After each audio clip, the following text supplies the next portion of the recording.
Para mí es un gusto presentar a la profesora Carolina García Martínez de la Universidad Nacional de Colombia, con sede en Bogotá, que hoy nos va a hablar de las hipersuperficies completas de curvatura media constante en Rn+1 y el teorema de curvatura principal. Los dejo con la profesora Carolina. Bien, como dijo Edison, vamos a considerar esto hipersuperficies en el espacio euclídeo, entonces pues vamos a considerar inmersiones isométricas de una variedad riemanniana orientable n-dimensional que vamos a denotar por sigma.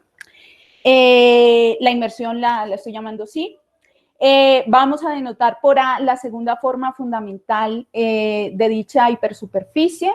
Recordemos que este operador, esta segunda forma fundamental, lo que hace es que me mide la variación del normal sobre la superficie. O sea, aquí me está arrojando cómo la superficie está inmersa ya en el espacio euclídeo, ¿no? Como está orientada, pues vamos a tomar un normal globalmente definido, unitario, que lo estamos llamando n mayúscula, ¿vale? Bien, como dijimos, íbamos a trabajar hipersuperficies de curvatura media constante, entonces hay que hablar quién es la función curvatura media constante, que la voy a denotar por la letra h y pues que no es más que 1 sobre n por la traza de ese operador de forma, ¿vale?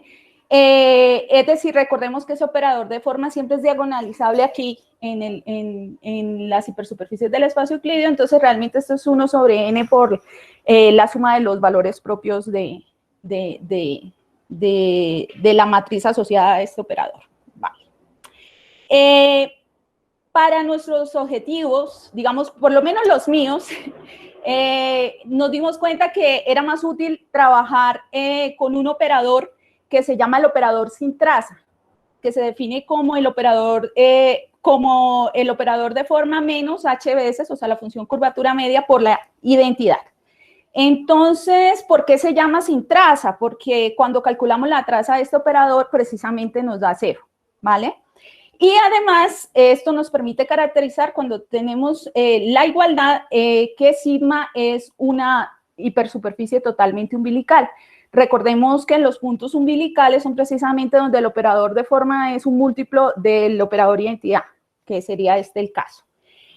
También vamos a utilizar mucho la traza del operador phi al cuadrado. Entonces, pues eso, si hacemos una cuentica, nos da que es la traza de la segunda forma fundamental al cuadrado, menos n veces la curvatura media al cuadrado, que siempre va a ser una cantidad no negativa, y la igualdad se va a tener la misma caracterización de que sigma es totalmente umbilical. Bien, esos son como, digamos, las notaciones generales que vamos a usar. Entonces, empecemos con lo más básico, que sería el caso dos-dimensional. Algo antes de pasar, antes de que se me olvide. Para no estar escribiendo la traza de phi cuadrado o la traza de a cuadrado, pues mejor uso la norma al cuadrado. Sencillamente esa notación se me ha olvidado. Bien. Entonces, les decía que voy a empezar en el caso dos-dimensional, mencionándoles como qué resultados de clasificación se conocen para superficies de curvatura media constante. Entonces, Close y Osserman, entre el 66 y 67, ellos caracterizaron a la esfera y al cilindro circular como las únicas superficies completas con curvatura media constante, no nula, con curvatura media constante y no nula, que su curvatura de Gauss no cambia de signo. Recordemos que en dimensión 2, entonces dijimos que la curvatura media era 1 sobre las curvaturas principales. La suma de las curvaturas, la traza, porque estamos en el caso dos dimensional. ¿Vale? Y la curva, que esto es la traza, ¿no? De A. Y dijimos que la curvatura de Gauss, sabemos todos, pues que esto es el determinante del operador de forma, o en otras palabras, pues el producto, ¿cierto? Listo. Vale. Entonces, resulta ser que nosotros logramos deducir unos corolarios de aquí, que son estimaciones precisamente de esa función curvatura Gauss. Entonces, bajo las mismas hipótesis de una superficie completa con curvatura media no constante, perdón, no cero, entonces tenemos estas dos posibilidades. O el ínfimo de la curvatura de Gauss me da exactamente esta constante h cuadrado y la superficie es totalmente umbilical, que sería la esfera, o el ínfimo entonces es no positivo y la igualdad, o sea, el ínfimo de la curvatura de Gauss llega a ser cero si la superficie es precisamente el cilindro circular, ¿vale? Entonces, así como hicimos un corolario para el ínfimo, pues uno dice, debería haber uno para el supremo. Entonces, lo mismo, las mismas hipótesis, pero entonces aquí lo que ocurre es que el supremo de la curvatura de Gauss estaría entonces en este intervalo mayor o igual que cero o toma el valor de h cuadrado. Y además tenemos la característica de que cuando el supremo de la curvatura de Gauss es cero, podemos decir con certeza que la hipersuperficie vendría a ser un cilindro circular. Bien, si uno intenta probar estos corolarios que son muy sencillos, realmente uno solo parte de la ecuación de Gauss, que también para los estudiantes de geometría es bien conocido, que es que la curvatura media al cuadrado menos la curvatura de Gauss sea una cantidad no negativa, esa es la ecuación de Gauss. Pues ya casi yo tomo el ínfimo, pues ya tengo una cota superior para el ínfimo de la curvatura de Gauss, ¿cierto? Recuerden que estamos en curvatura media constante. Y además tenemos también la caracterización, ¿cierto? Nosotros sabemos que precisamente cuando se da la igualdad, esa superficie es totalmente umbilical. Entonces, si consideramos solamente, nos paramos en la desigualdad estricta, observamos que entonces el ínfimo no puede llegar a ser, positivo. Porque si fuera positivo, entonces contradeciría el teorema dado por Close y Osserman, ¿vale? Porque allá dijeron que si no era totalmente umbilical, debía ser llana, que es el cilindro. Entonces, por eso es que decimos que el ínfimo tiene que ser no positivo. Y si caracterizamos la igualdad también se tendría del teorema 1. O sea, mejor dicho, en pocas palabras, lo que yo le estoy diciendo es que probar ese corolario salió solo de usar la ecuación de Gauss y el teorema 1. Y si lo hiciera para el corolario 2, es la misma cosa. Parto de lo mismo, solo que ahora tendría una cota superior para el supremo de la curvatura de Gauss y nuevamente si estudio la desigualdad estricta, entonces ahí observo es que el supremo de K no puede ser negativo. Porque si llega a ser negativo, nuevamente llego a una contradicción con el teorema. ¿Vale? Y lo mismo, la igualdad sale de el teorema. ¿Listo? Bien. Entonces, esas estimaciones que nosotros dimos en el corolario 1 y corolario 2, pues uno se pregunta si son óptimas, si son buenas, o sea, porque la demostración parece fácil, ¿no? Entonces, pues la respuesta es que sí son óptimas y que se pueden comprobar, por ejemplo, si uno considera las superficies de Delaunay. Recordemos que las superficies de Delaunay son las superficies de revolución, ¿cierto? De curvatura media constante. Entonces, por ejemplo, si consideramos, recuerden que estamos en el caso curvatura media constante no cero, y consideramos la familia de onduloides de R3, con curvatura media, precisamente esa H, nosotros, gracias a Delaunay, sabemos parametrizar ese tipo de superficies, se las muestro. Son estos onduloides. Recordemos que las superficies de Delaunay son precisamente superficies de revolución donde la curva que se gira son como roulette de cónicas, ¿no? Vale.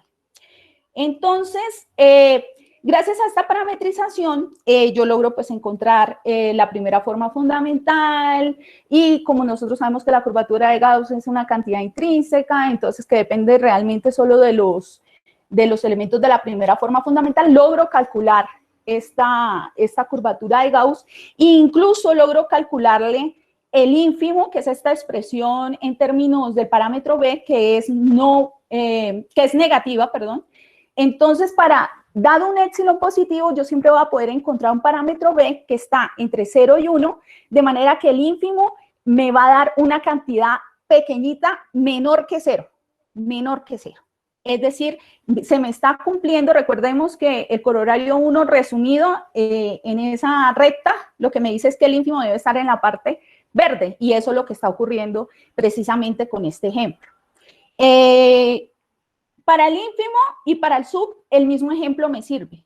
Por ejemplo, si calculo el supremo también de esa función que depende del parámetro beta, observo que es esa cantidad positiva, y también para un epsilon dado logro encontrar dos parámetros, beta 1 y beta 2, entre 0 y 1, de manera que el supremo o me da epsilon para el parámetro beta 1 y el supremo para el parámetro beta 2 va a ser un numerito bien cercano de h cuadrado, pero menor que h cuadrado, y nuevamente estoy viendo que se me cumple, que está en el intervalo que dijimos que era el corolario 2, ¿vale?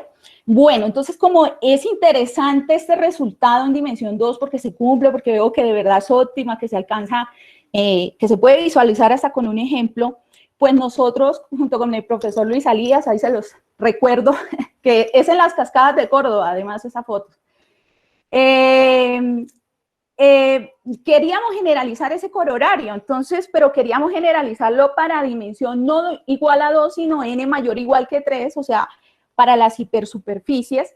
Pero entonces, claro, nosotros dijimos, ya aquí la curvatura de Gauss, pues no sirve para estudiarla, pero entonces uno recuerda en dimensión 2 la curvatura de Gauss, ¿a qué es igual? Pues 2 veces la curvatura escalar. Entonces dijimos, vale, pues entonces la generalización sería ahora estudiar el ínfimo, pero de la curvatura escalar, pero obviamente pues nuestras constantes cambian, ¿cierto? Por ejemplo, en la primera ya me sale ese factor, en la segunda ya no es 0, sino es esa constante beta moño que depende solamente de la constante h, ¿cierto?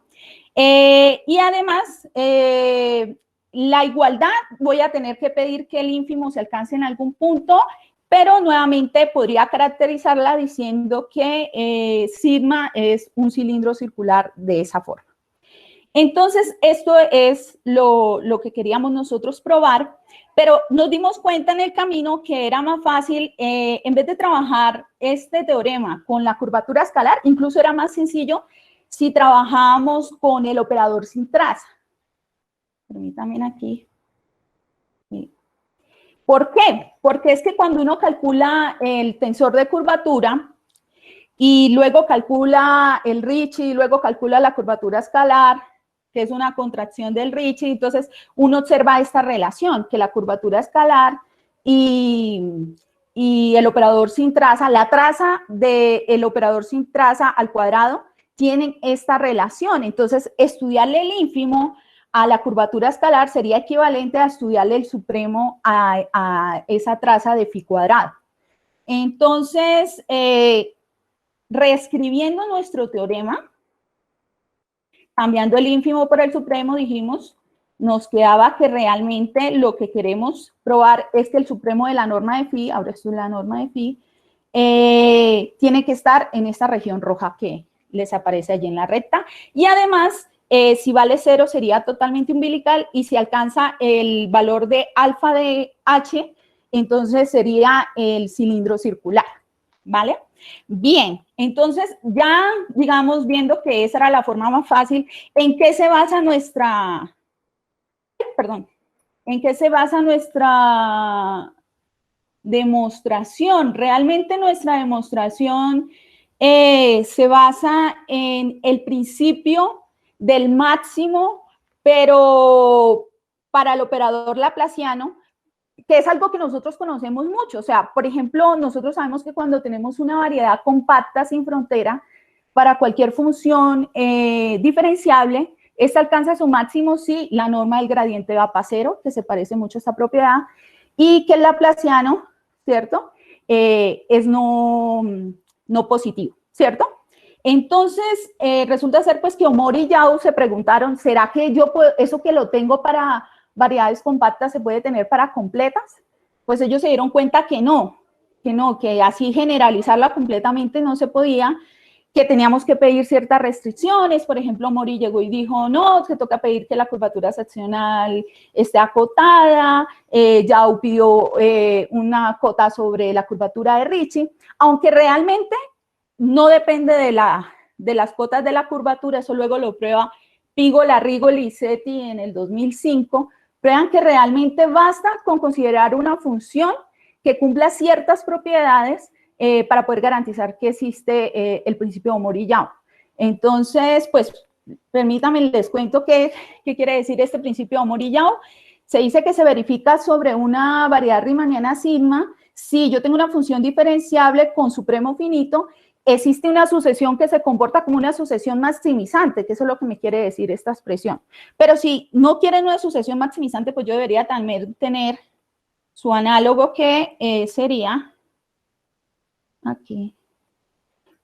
Una sucesión minimizante siempre que el ínfimo esté acotado inferiormente, ¿vale?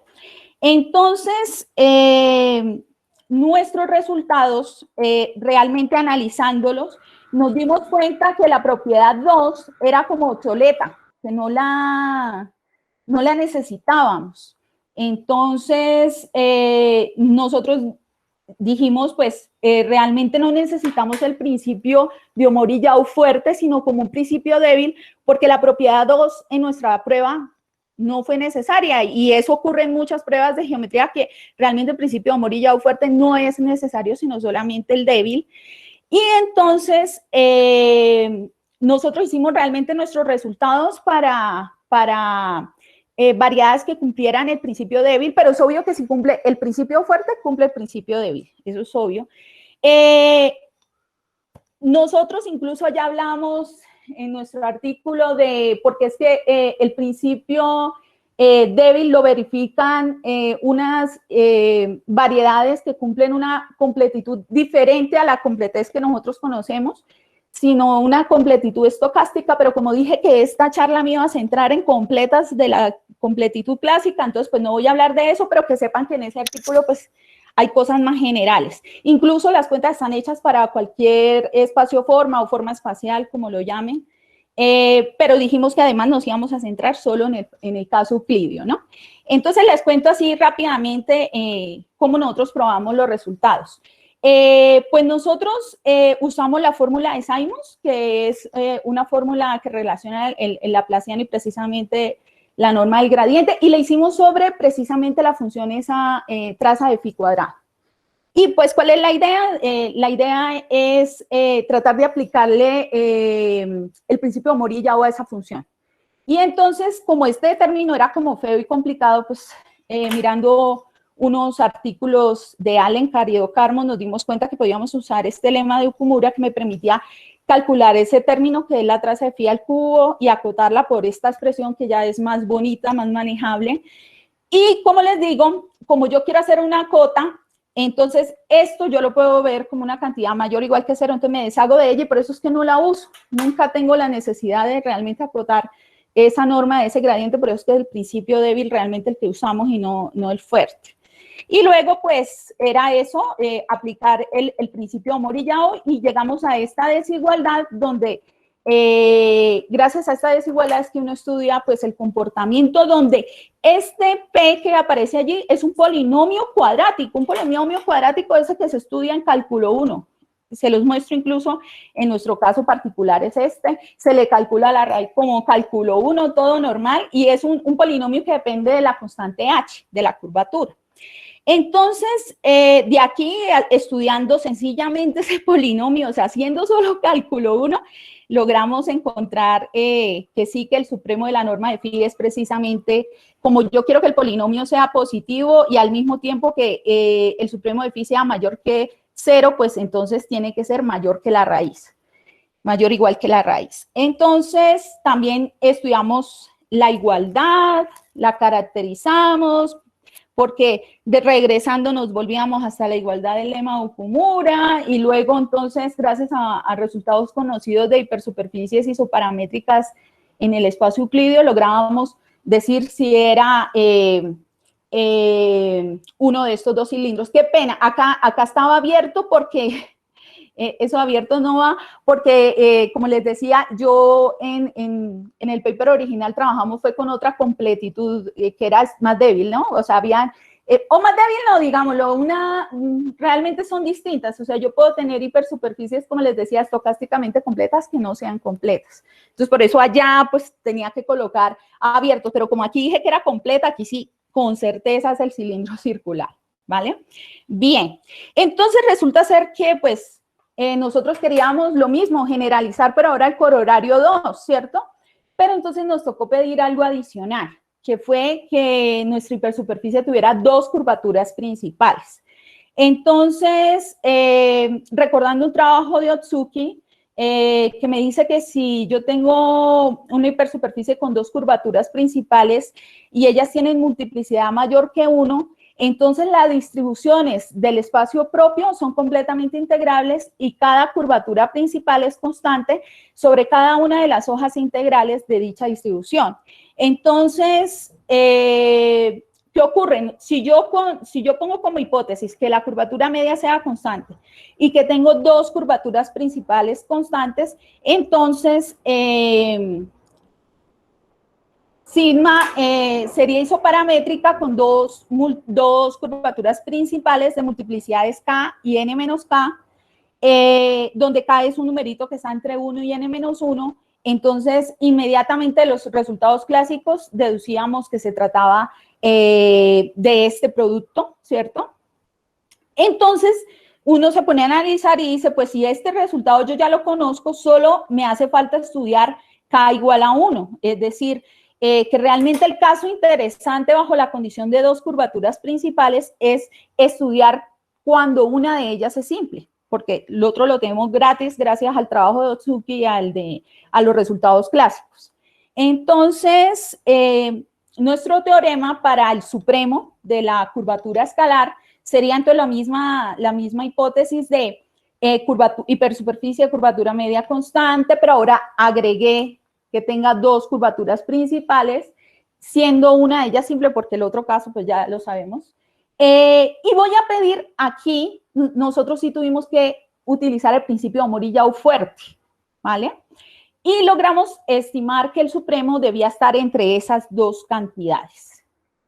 Y que además, si el supremo era igual a 0 y este supremo se alcanzaba en algún punto, era este cilindro circular, ¿vale? Entonces, nuevamente, como el otro lo hicimos en términos de la traza de phi cuadrado, pues nuevamente, bajo la misma relación que ya habíamos encontrado, dijimos, pues el supremo de la curvatura escalar, vendría a estar relacionado con el ínfimo de la traza de phi cuadrado. Entonces, reescribiendo nuevamente nuestro teorema, pero en términos del ínfimo de phi, nos queda de esta manera, ¿vale? Que es que esté en este intervalito rojo, ¿vale? Y además con la característica de que si alcanza esa constante beta, que depende solo de h, sería ese cilindro circular.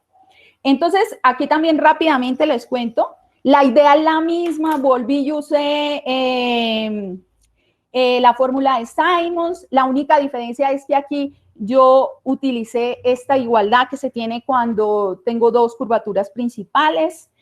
Y nuevamente me sale, mire, un polinomio muy parecido al de antes, el polinomio Q, que también depende de H y nuevamente es el mismo cuento, me sale nuevamente una desigualdad a estudiar, acá les digo, nuevamente es usar cálculo 1, estudiarle las raíces y el comportamiento para poder argumentar esas desigualdades.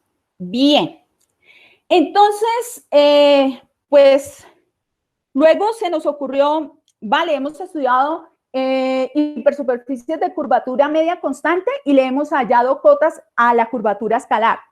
Pues lo natural fue pensar, bueno, y podríamos estudiar lo contrario ahora, ¿no? Curvatura escalar y luego tratar de hacer estimaciones de la curvatura media. Eso también lo hicimos, pero antes, que ya se me ha olvidado, les dije que yo iba a hablar de hipersuperficies de curvatura media constante en el espacio euclidio, pero relacionadas con el teorema de curvatura principal. Entonces, les vamos a contar cómo surgió, pues, nosotros estudiar esa relación entre esas hipersuperficies y el teorema de curvatura principal.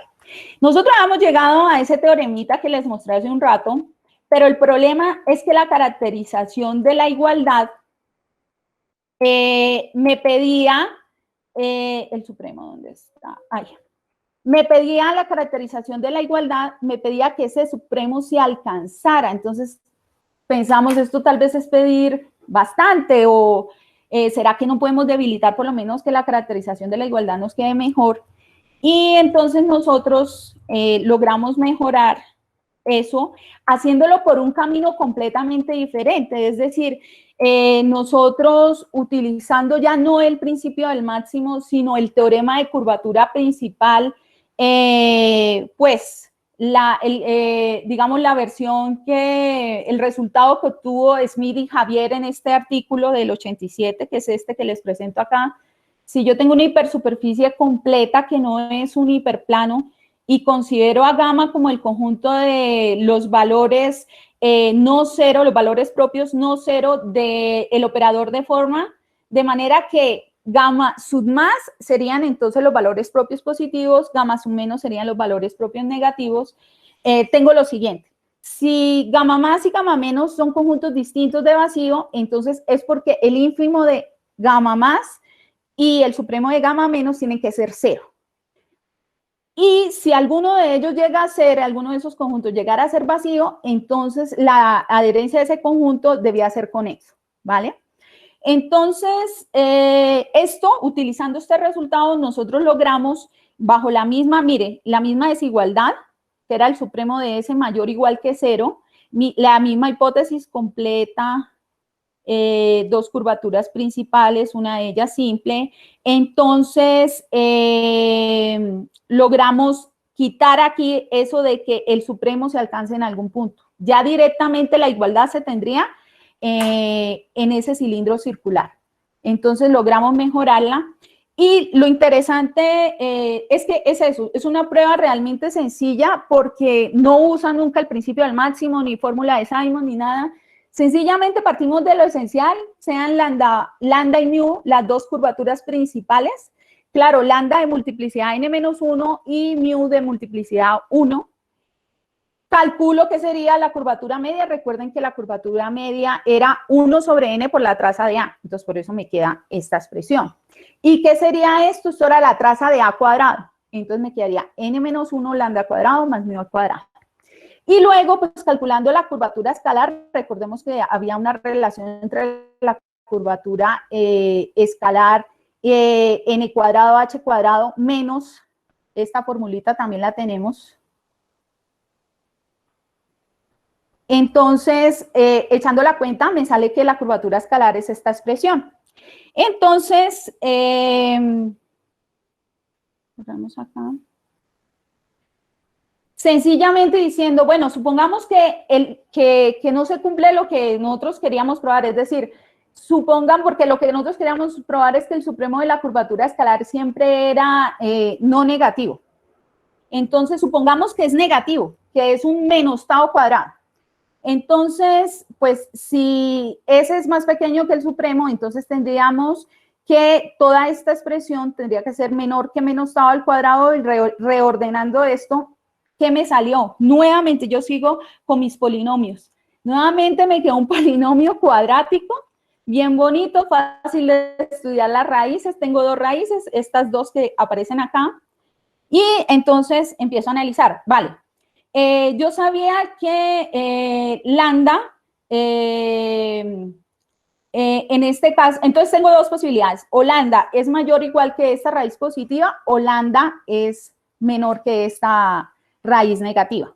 Pero si tengo esto, en el primer caso, yo tendría que mu, que está dada por esta expresión, solo reemplazando aquí en el lambda, obtengo que mu sería negativo. Entonces, miren, para lambda positivo, mu me dio negativo.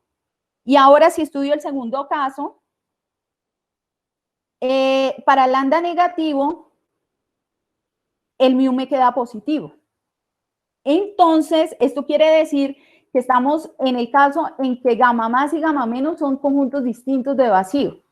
Entonces, por ser distintos de vacío, supuestamente el ínfimo debería ser 0 de gamma más y de gamma menos. Pero, ¿qué ocurrió? Si yo me pongo a analizar esto aquí, el ínfimo de gamma más, que sería de los positivos, sería esta cota. que sería positivo, o sea, no estaría diciendo que es 0. Y si lo hago con el supremo de gamma menos, me daría esta otra expresión y nuevamente estoy diciendo que no es 0. Entonces estoy contradiciendo el teorema de curvatura principal, por eso la única posibilidad es que el supremo de la curvatura escalar sea no negativo. Entonces, luego pues ya teníamos que estudiar la igualdad.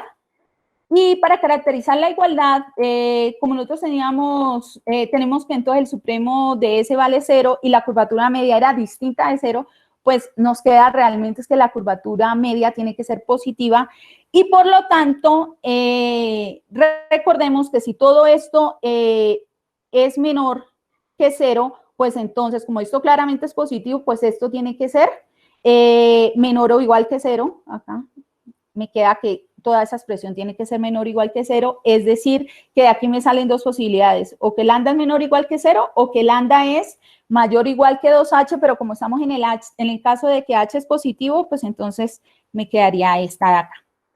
Bien, resulta ser que este último caso no se me puede dar, porque si estoy en este caso, llego nuevamente a que mu va a ser negativo y entonces nuevamente gamma más y gamma menos serían conjuntos distintos de vacío y luego otra vez el ínfimo de gamma más y el supremo de gamma menos deberían ser 0, pero me doy cuenta que no, que uno me está dando positivo y el otro me está dando negativo. Entonces la única posibilidad es que lambda sea menor o igual que 0, pero incluso si lambda es menor o igual que 0 y mu es positivo, entonces realmente lo que me queda es que el ínfimo de gamma más me dio positivo y entonces por el teorema de la curvatura principal, gamma menos sería vacío. ¿Por qué? Porque mire, en este caso, entonces no tendría, ¿cierto? Ningún valor propio negativo, entonces tiene que ser lambda obligatoriamente igual a 0. Y entonces de aquí concluiríamos que la otra curvatura principal tendría que ser justamente NH, que recuerden que es la 1 sobre N por la traza de, o sea, la suma de las dos. N menos 1 por lambda más H, pero como lambda es 0, pues me quedó que mu es exactamente N veces H. Y nuevamente por los resultados de hipersuperficie isoparamétricas, ¡pum!, tengo que es ese cilindro circular, ¿vale? Entonces, ahí logramos mejorarlo. Luego era lo que yo les comentaba hace un ratito, pues ya junto con el profesor Rigoli, que, un colega italiano, y el profesor Alías y yo, pues dijimos, pues sería interesante ahora estudiar curvatura escalar constante y hacerle estimaciones a la curvatura media. Entonces nosotros logramos obtener ese resultado también para hipersuperficies completas en el espacio euclidio.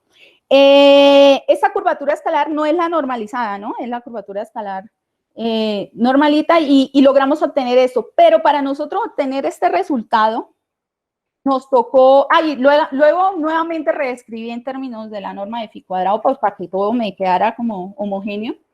Aquí nosotros tuvimos que usar un operador diferente al del laplaciano. Tuvimos que usar el famoso operador de Chen y Yau, que a veces lo ponen como una cajita, como un cuadrito. Yo lo llamé L. Y gracias a ese operador, este operador también tiene como una especie de fórmula de Simons. Y también pidiendo la hipótesis de que la curvatura escalar fuese no negativa, esta cantidad siempre va a ser mayor o igual que 0 y usando el lema de Okumura. O sea, nosotros estábamos tratando de generalizar lo de allá, lo que pasa es que ahora el principio de Mori-Yau era para el laplaciano, no para este nuevo operador. Entonces nos tocó también crear un principio del máximo para ese operador en particular. Y bueno, miren, nuevamente otra vez un polinomio ahí detrás. Pero digámoslo que claro, logramos hacer esa estimación. Pero ¿qué es la novedad o qué es lo interesante? Ahora, ese fue el artículo que me mandó el profesor Alías, que ellos se les ocurrió ya no solo estudiar curvatura escalar constante, sino las curvaturas de orden superior ya constantes. Entonces, primero voy a hablar qué significan estas curvaturas de orden superior. Entonces, pues asociadas al operador de forma hay muchos invariantes. Por ejemplo, cuando yo escribo ese SK, estoy sumando en los valores propios K, o sea, hago posibles combinaciones de K y voy haciendo todas las posibles sumas, todas, ¿vale? Entonces, cuando yo llamo la késima curvatura media, que esto es el binomial, lo clásico que ustedes conocen, esta constante por HK va a ser precisamente esa suma de esas késimas curvaturas principales, ¿vale? Entonces, para que me entiendan bien, ¿qué sería K igual a 1? Cuando yo hago K igual a 1,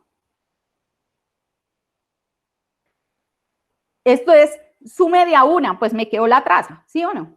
Entonces, esto es N y esto es la traza de A. O sea, cuando K es igual a 1, estamos haciendo referencia a la curvatura media. Cuando K es igual a 2,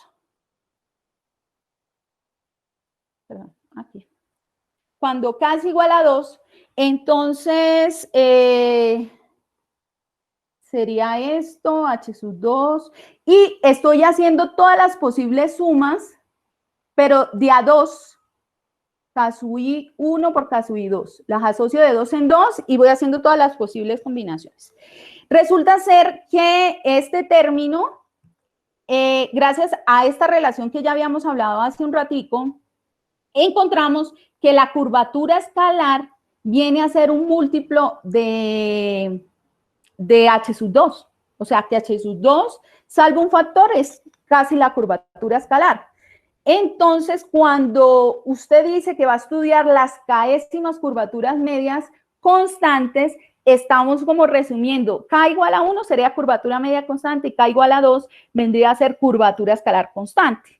Entonces, y bueno, la clásica, y K igual a N, que es la otra interesante. Si K es igual a N, pues nos queda que esto vendría a ser 1, nos queda que realmente esto es el determinante de A, porque es súmelas todas las N, pues solo me queda esa, ¿cierto?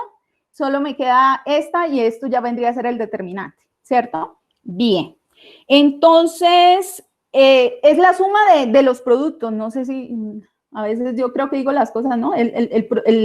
Cuando digo késimas es la suma de los productos de las K principales, ¿no? Entonces, por eso es que me queda que K igual a N vendría a ser como la generalización de lo que era la curvatura de Gauss, que era el determinante del operador de forma. Entonces, se llama la curvatura Gauss-Kronecker. Bien, que también sabemos que si K es impar, la curvatura H sub K va a ser extrínseca, o sea, va a depender del signo que escojamos del normal, mientras que si K es par, entonces la curvatura HK es intrínseca, entonces su valor no depende de la orientación que elijamos. Entonces el profesor Alías, junto con Josué Meléndez, un profesor mexicano, lograron generalizar nuestro teorema 3. ¿Cuál era nuestro teorema 3? Nuestro teorema 3 era para K igual a 1. Y entonces por eso ellos trabajan para K igual a 2, o sea, es como que completaron, ¿sí? Y las mismas hipótesis, superficie completa, orientada, con curvatura késima ahora media constante positiva, la hipótesis de dos curvaturas principales, lograron encontrar el ínfimo de la norma A, pero recordemos que eso tiene una relación con esta, con la curvatura escalar, ¿vale? Entonces, por eso yo les digo que es como si fuera la generalización. Entonces, ellos lograron encontrar esa cuota y además caracterizan la igualdad con este cilindro circular. Ellos, en su prueba, se basan en eso que nosotros hicimos, porque se acuerdan que gracias al teorema de la curvatura principal pudimos quitar, porque si seguíamos con los principios del máximo, el problema era que teníamos que decir si tal ínfimo se alcanza en ese punto, y nos dimos cuenta que si quitábamos esa condición, pues ya la igualdad quedaba mejor caracterizada. Entonces ellos usaron esa idea del teorema de curvatura principal. Nuevamente, cuando yo digo que tengo dos curvaturas principales, el mismo argumento de lo de Otsuki, solo el caso interesante a estudiar es cuando una de ellas es simple. Entonces, nuevamente, ahora ya no es solo la curvatura media, sino la HK. Entonces, son los posibles productos de K, pero recuerden que lambda tiene multiplicidad n-1 y mu tiene multiplicidad 1. Entonces, por eso NHK me queda dada por esta expresión. Bien, la traza de A cuadrado sigue siendo la que ya habíamos dicho. Y entonces, si mi hipótesis es que esto es una constante positiva, pues yo podría despejar a mu en términos de lambda, que fue lo que yo hice acá. Entonces, me está quedando que mu es una función de lambda. Y si yo reemplazo ese mu acá, pues me queda que la traza de A cuadrado también es una función que depende de lambda. Bueno, aquí viene otra de lo interesante, que es como ponernos a estudiar esto, o sea, hacer cálculo 1, nuevamente. O sea, es estudiarle el comportamiento a esas funciones, porque son de funciones de valor real. Entonces, hacemos cálculo 1. ¿Por qué? Mire, si K es par, entonces yo puedo cambiar la orientación y siempre escoger que una de las curvaturas principales sea positiva. Y si K es impar, entonces afirmamos que, vamos a ver pues, que el lambda negativo no se puede dar. ¿Y cómo hacemos eso? Entonces supongamos que estamos en el caso impar y vamos a probar que realmente el lambda negativo no puede darse. Entonces, para esto yo estudio cómo es mi función mu. Acá se las muestro. Mu, esto es cuando K es impar y cuando K es par, ¿vale? Observo que cuando K es impar, logro encontrar este mínimo. Acá es K.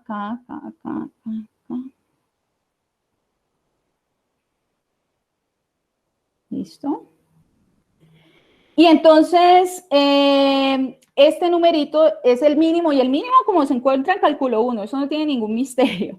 Y entonces observamos que ese mínimo, que sería evaluarlo en ese valor, en lambda sub 0, que es donde se alcanza, me va a dar una cantidad positiva. Entonces, de aquí yo observo que si yo tuviera lambda negativo, me quedó que el mu vendría a ser positivo.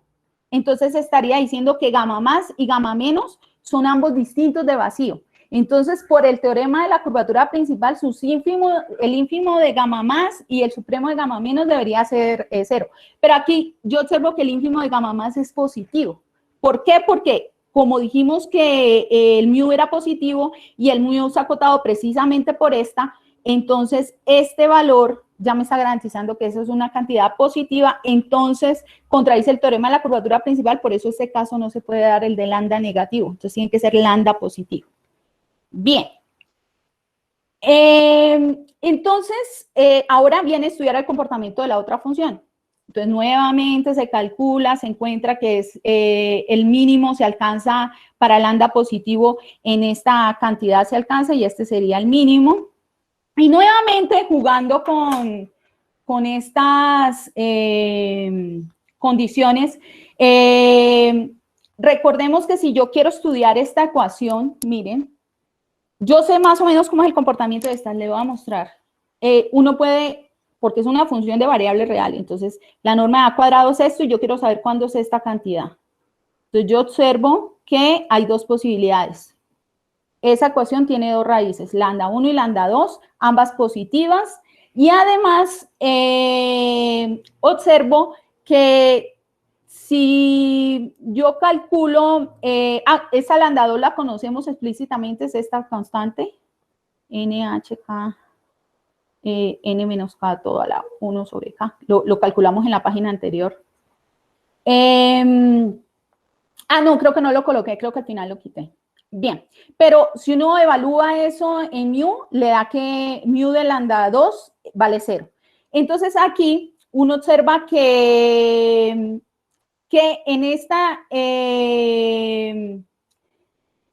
en Entonces tiene esas dos igualdades y tenemos que el lambda 1 es positivo, es menor que HK de 1 sobre K, que era el mínimo de esta. Esta sí fue la que mostré en la anterior, que era el mínimo de la norma de A cuadrado. Y este lambda 2, que es esta cantidad que tenemos aquí. Entonces, obsérvense que si lambda está entre 0 y lambda 1, entonces mu siempre es decreciente en esta parte. Entonces, como mu es decreciente, pues esta desigualdad se me va a voltear con el mu. O sea, si lambda es menor que lambda 1, pues mu de lambda 1 va a ser menor que mu de lambda. Entonces, aquí yo tendría que tanto mu como el lambda, ambos serían positivos, ¿vale? Bien.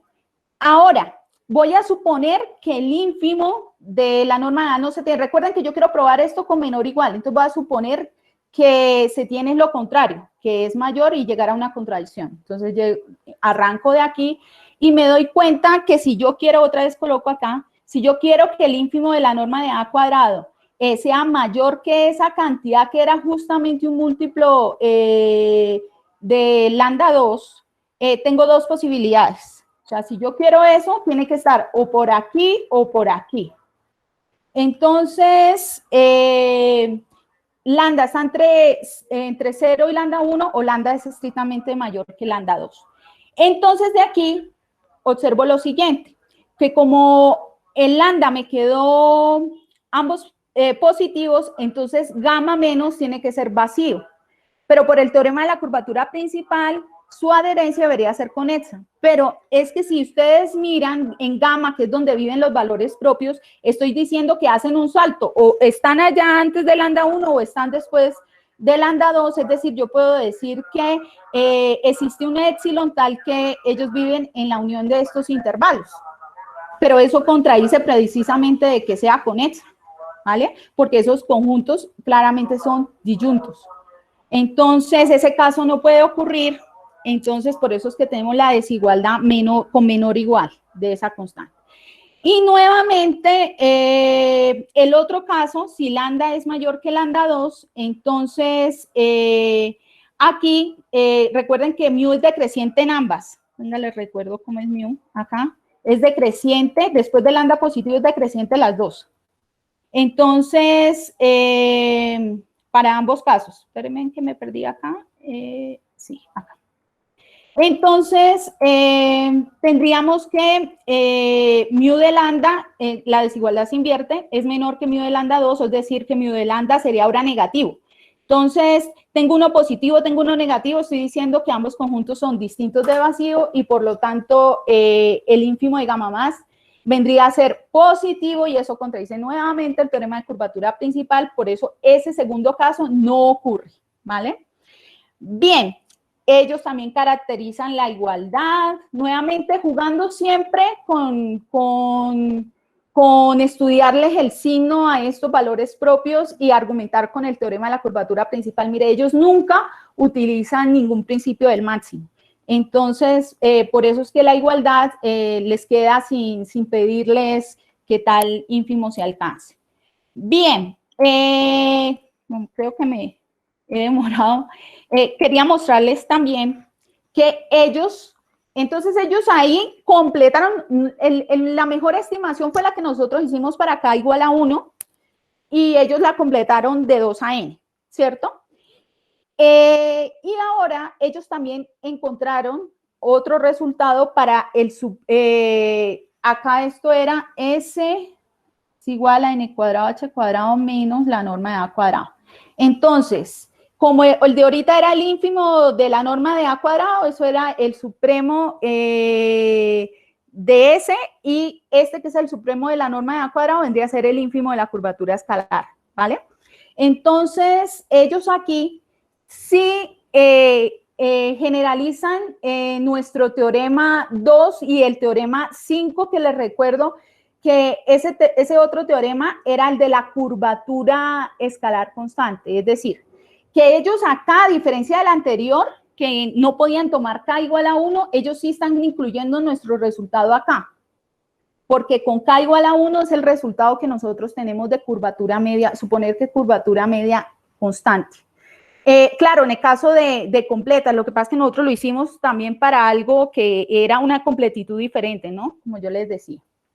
Pero el caso de nosotros está aquí. Y además, cuando K es igual a 2, que dijimos que era H sub 2, que era un múltiplo de la curvatura escalar, era 2 por n menos 1 por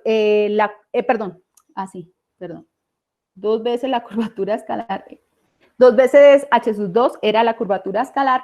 Entonces, cuando nosotros colocamos que la curvatura h sub 2 sea constante, estamos en el caso del teorema que nosotros hicimos, que era la curvatura escalar positiva. Y obtienen lo mismo, si ustedes reemplazan K igual a 2,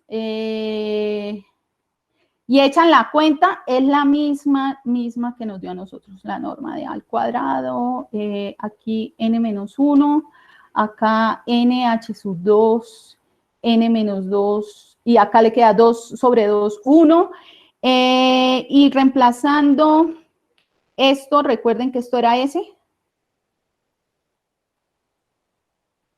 Entonces, n por n menos 1, bueno, pero es que estamos en, es que yo reemplacé, estaba reemplazando donde era n, acá es n, perdón, es k igual a 2, este sí es n, esta era justamente la cota que nos había salido a nosotros acá. Me regreso y les muestro. Ya justamente, ¿sí ven? Justamente la que nosotros teníamos acá, ¿vale? Espere, acá, esto, ¿sí? A ver, ¿qué está pasando? ¿Sí? Y si yo despejo, porque tengo que operarla con este, ¿vale? Porque el supremo de la norma de A cuadrado vendría a ser, perdón, ¿sí? Es que, perdón aquí. El supremo de una vendría a ser el ínfimo de la otra. Espérenme acá, miro. De pronto fue que lo coloqué aquí al revés. Vale, a ver. Cuando yo aquí hago K igual a 1, me queda que el supremo de la norma, hagámoslo primero con este. Y acá me queda NH sobre n menos 1 al cuadrado. Y acá me quedaría n cuadrado, h cuadrado, y acá me queda n menos 1 al cuadrado, ¿cierto? Que si yo lo reemplazo acá, tomando supremo cuadrado, sería nh cuadrado menos s. Me quedaría entonces que el supremo de S, el ínfimo, ¿no? El supremo de la norma de A cuadrado vendría a ser n cuadrado h cuadrado menos el ínfimo de S, ¿vale? Entonces, reemplazando esta cota aquí y restándola con me va a dar justamente el ínfimo que tenemos aquí.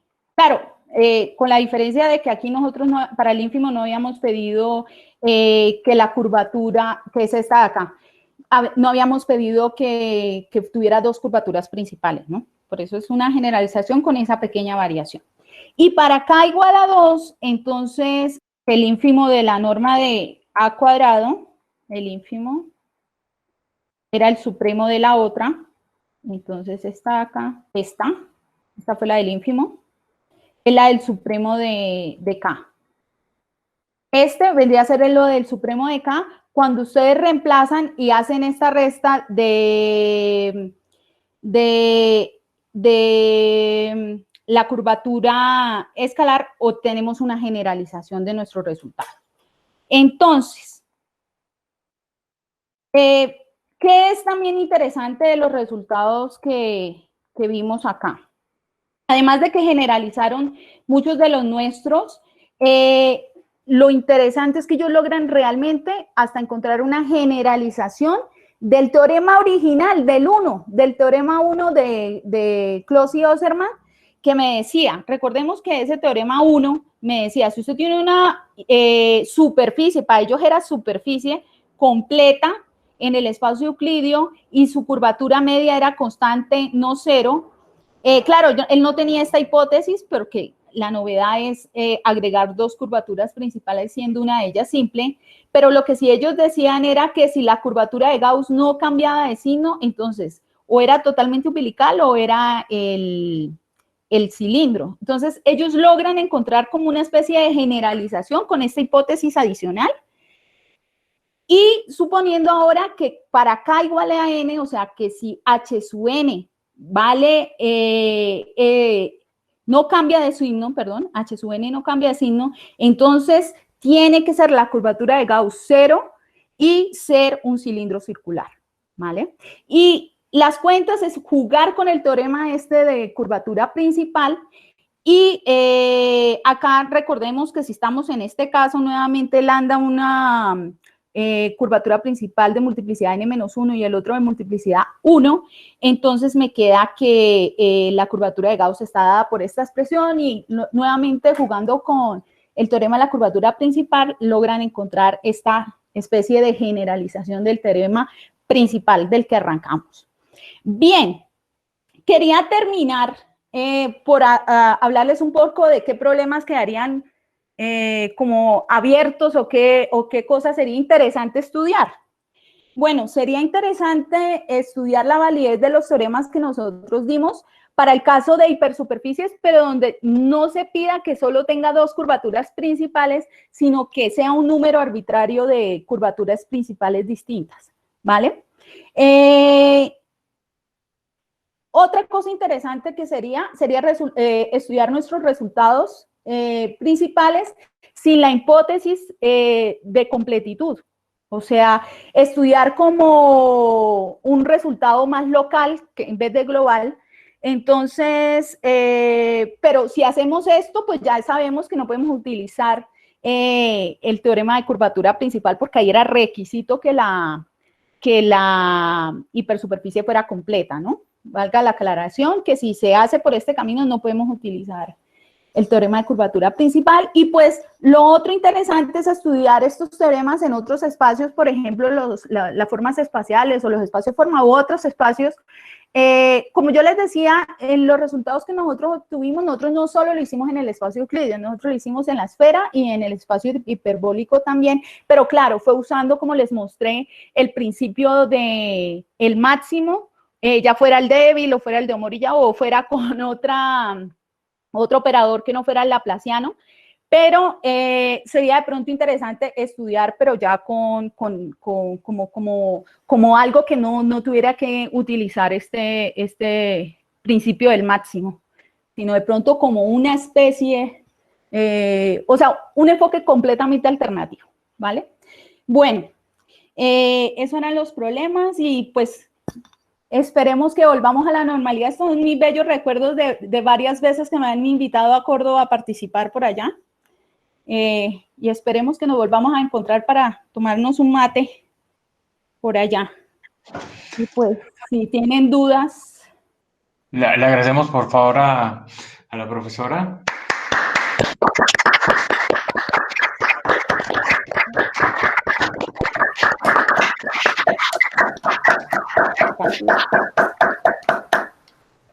¿Preguntas o comentarios? En los espacios de forma, el papel del cilindro, ¿quién lo juega? ¿Qué sería, por ejemplo? Sí, son otros productos. Ok. Yo tengo por aquí, perdón, les muestro. Entonces, por ejemplo, en el caso dosdimensional, en la esfera sale el toroyán. Y en el espacio hiperbólico sale ese cilindro hiperbólico que aparece allí.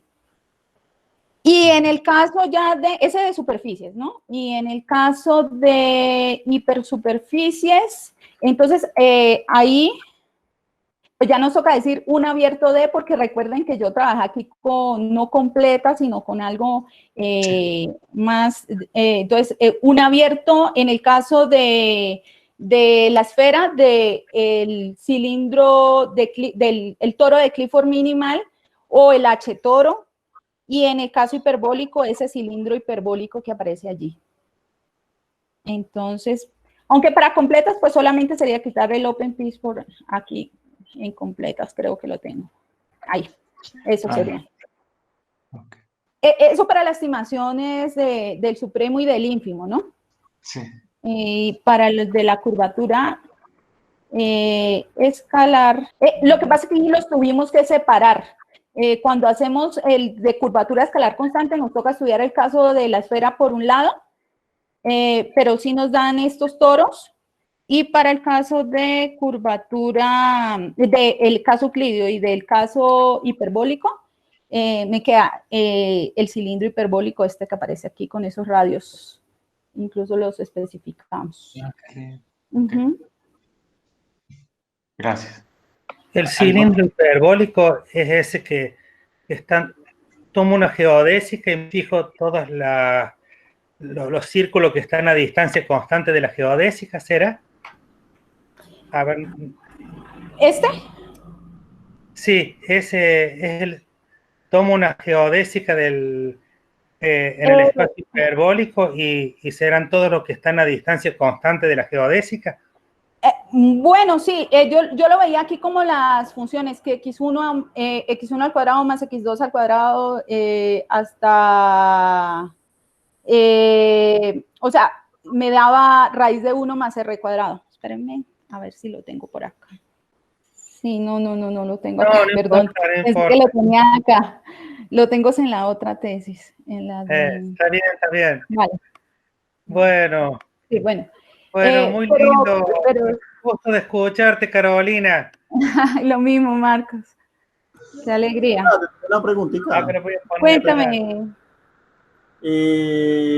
Tú no trataste el caso mínimo aquí, ¿no? Por lo que estoy viendo. No, el caso minimal, a ver, yo siempre pedí condiciones de h cuadrado más c fuera positivo, digámoslo, porque queríamos estudiar las de curvatura media constante, o sea, estábamos excluyendo las minimales. Sí. Para el caso mínimo no hay trabajo sobre eso, ¿cierto? ¿Cómo? Para superficies mínimas no hay trabajo sobre eso, ¿no? O hay resultados parecidos. Pues, a ver, por ejemplo, está el teorema de minimales, está el teorema de Catalán que le dice que las únicas superficies regladas en el espacio euclídeo, pues pensando en el espacio euclídeo, son el helicoide y el plano. O está también otros resultados en las superficies de revolución que le dice que si es minimal o es un catenoide o es el plano. Vale. Esos están en Docarmo, esos teoremitas. Pero claro, en otras dimensiones, es que Alencar y Docarmo hicieron algunos resultados, yo no sé. No, ellos todo lo hicieron en curvatura media constante. Y además, espérame también. Creo que lo hicieron en curvatura media constante. Y creo que sí, curvatura media. Ellos lo hicieron en compactas, claro. Este más general que es para completas. Ellos trabajaron en caso compacto.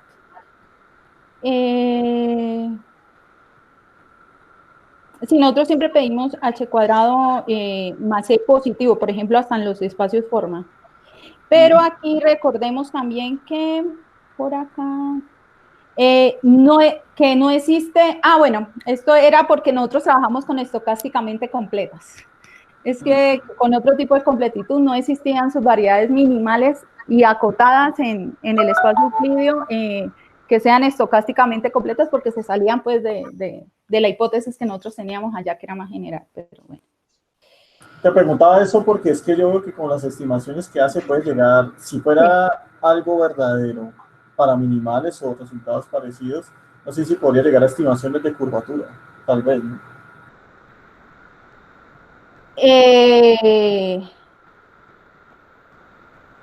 Espérame. O sea, nosotros uno de los resultados que sacamos fue ese de que no existen en las completas. También obtuvimos este resultado en la esfera, que es un resultado conocido por Lawson, una hipersuperficie minimal inmersa en la esfera, si tiene la segunda forma fundamental paralela, debe ser un abierto de ese producto minimal de esferas. Pero sí, claro, hay resultados de eso. Sí, hay, sino que nosotros, el caso específico que quería trabajar era curvatura media constante. O sea, no sé. Otra preguntita es, tú estabas colocando una condición de que uno de los valores propios fuera simple, ¿cierto? Sí, o sea, de multiplicidad 1. Eso, de multiplicidad 1. Porque por el trabajo... ¿Solo uno o los demás puede tener dimensión, por ejemplo, en el autoespacio, no sé, n-1? O sea, solamente con uno y los demás se asumen lo que quieren. Acuérdate que yo mencioné que gracias al trabajo, o sea, si yo pido que tenga dos curvaturas principales distintas, era realmente la condición. Quizás solo dije dos curvaturas principales, pero yo quería hacer referencia a que fueran distintas, ¿no? Entonces, gracias al trabajo de Otsuki, uno se da cuenta que estudiar n-k y k, de multiplicidad n-k y k, ya esos resultados son conocidos por los resultados clásicos, porque como lo mencioné aquí, por el trabajo de Otsuki, ya tendríamos ese resultado. Aquí. Mira. Entonces, ese caso no se estudió porque ya se tenía la clasificación. Por eso, el único caso interesante, cuando usted tiene dos curvaturas principales distintas, es estudiar que una de ellas sea simple. El caso interesante porque el otro lo tiene aquí. Entonces, por eso yo les dije, cuando tiene dos curvaturas principales distintas, ya por los resultados de hipersuperficies isoparamétricas ya se saben que son productos de esta forma. Entonces, por eso no se estudia, porque ya gracias al trabajo de Otsuki a este resultado ya se tiene. Entonces, digamos que el único caso interesante son para curvaturas principales, para una de ellas sea simple. Pero por eso les dije que lo que sí quedaba abierto y que sería muy interesante estudiar es que no pida que tenga dos curvaturas principales distintas, sino que otras posibilidades. ¿Sí? O sea, que no haya restricción sobre la cantidad de curvaturas principales distintas. Pero es interesante estudiar con un número arbitrario de curvaturas principales distintas. Ese caso sí todavía no se ha hecho. Vale, gracias, Sandra. Muy chévere la exposición. Gracias. Vale, gracias a ti. Sandra, ¿y qué avances han tenido en ese caso cuando hay ya distintos números de curvaturas principales?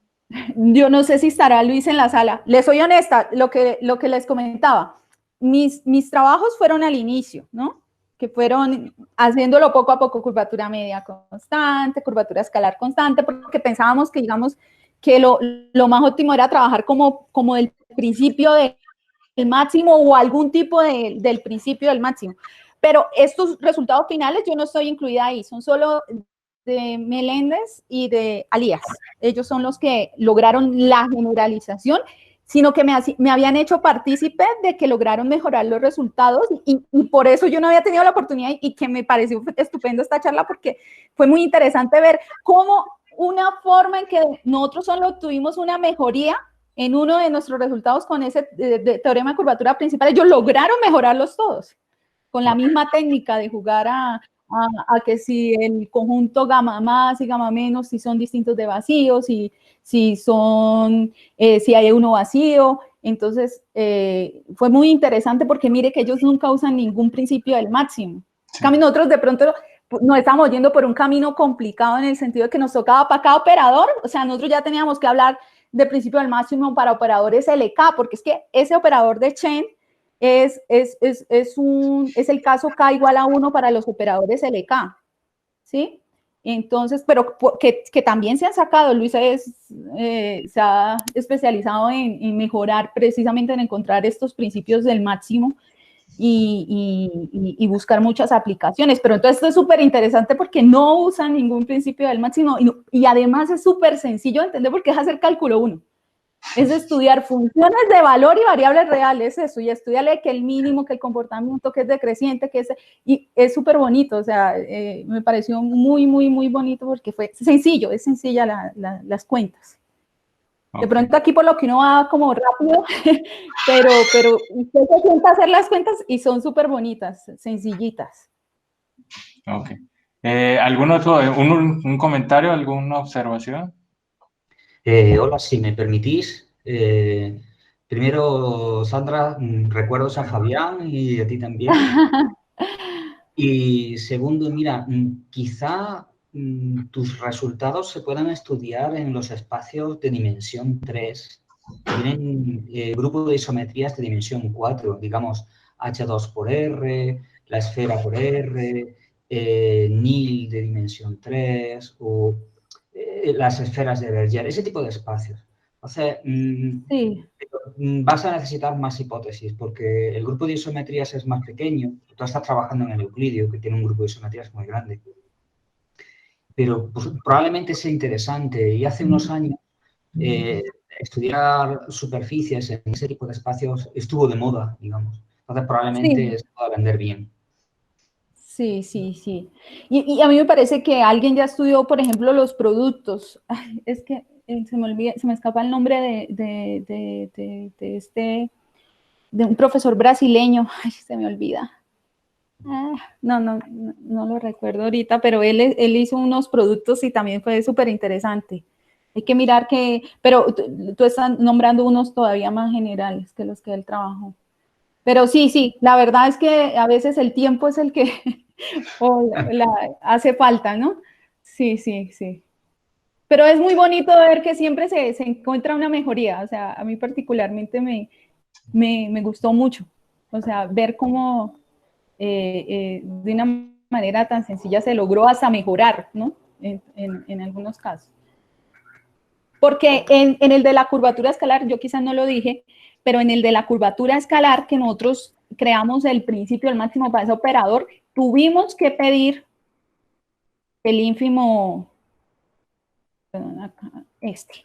tuvimos que pedir que el supremo se alcanzara. Y en cambio, cuando ellos hacen la generalización allá, ya les queda sin que eso se pida.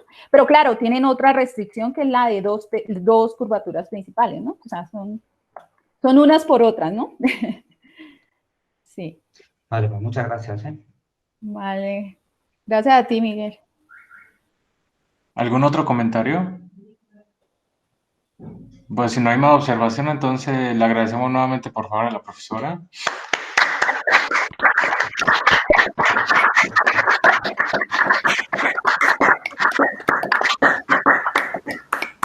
Muchísimas gracias.